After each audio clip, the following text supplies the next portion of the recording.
ನಮ್ಮ ಋಗ್ವೇದದಲ್ಲಿ ಸೂರ್ಯ ಸಿದ್ಧಾಂತದಲ್ಲಿ ಹಿಂದೆ ಅಸ್ಟ್ರಾನಮರ್ಸ್ ಏನು ಹೇಳ್ತಾ ಇದ್ರು ಅಂದರೆ, ಅದೇನು ಹೇಳಿದ್ದಾರೆ ಅಂದರೆ, ಅವರೆಲ್ಲ ಎಂಥ ಆಶೀರ್ವಾದ ಇರೋರು ಅವರೆಲ್ಲ.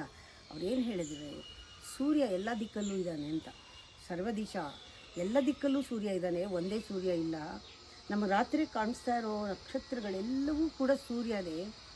ದಿಗಂತದಲ್ಲಿ ಒಂದು ಸೂರ್ಯ ಮುಳುಗಿದ್ರೆ 1000 ಸೂರ್ಯ ಹೇಳುತ್ತೆ ಅಂತ. ಆ ರೀತಿ ಈ ಯೂನಿವರ್ಸ್ನ ವರ್ಣನೆ ಮಾಡಿರಬೇಕಾದ್ರೆ ಇದೆಲ್ಲ ವರ್ಣನೆ ಕೇಳಿದಾಗಲೇ ಅನಿಸ್ಬೇಕು ನಮಗೆ. ಇದೆಲ್ಲ ವೇದ ಉಪನಿಷತ್ತುಗಳೆಲ್ಲ ನೋಡಿದಾಗ ನಾನೇನು ಇಷ್ಟೇ ಒಂದು ದೊಡ್ಡ ಸಮುದ್ರದ ಎದುರುಗಡೆ ಒಂದು ಕಣ, ಇಷ್ಟೇ ಒಂದು ಹನಿ ನೀರು ಅಲ್ಲ ನಾನು ಅಂತ ನಮ್ಗೆ ಅನಿಸ್ದಾಗೆಲ್ಲ ನಮ್ಮ ಅಹಂಕಾರ ಇಂಡೈರೆಕ್ಟಾಗಿ ತನ್ನಷ್ಟಕ್ಕೆ ತಾನೇ ಕರಗೋಗ್ಲಿ ಅನ್ನೋ ಉದ್ದೇಶದಿಂದಲೇ ದೇವರಿಗೆ ಸಹಸ್ರನಾಮ ಮತ್ತು ಇವೆಲ್ಲವನ್ನೂ ಕೂಡ ಅಂಥ ಒಂದು ವಿಶಾಲತೆಯನ್ನು ನಮಗೆ ಪ್ರಕೃತಿಯನ್ನು ವಿವರಿಸಿ ಆ ವೇದಗಳು ತೋರಿಸಿದೆ. ಇದನ್ನು ಓದ್ತಾನಾದರೂ ನಾನು ಸಣ್ಣದಾಗಬೇಕು, ಅಹಂಕಾರ ಕರಗಬೇಕು, ಆವಾಗ ಒಂದು ಅವಕಾಶ ಅದರ ಜೊತೆಗೆ ದೊಡ್ಡದ್ರ ಜೊತೆ ನಾನು ಸೇರೋಕ್ಕೆ ಅಂತಲ್ವಾ.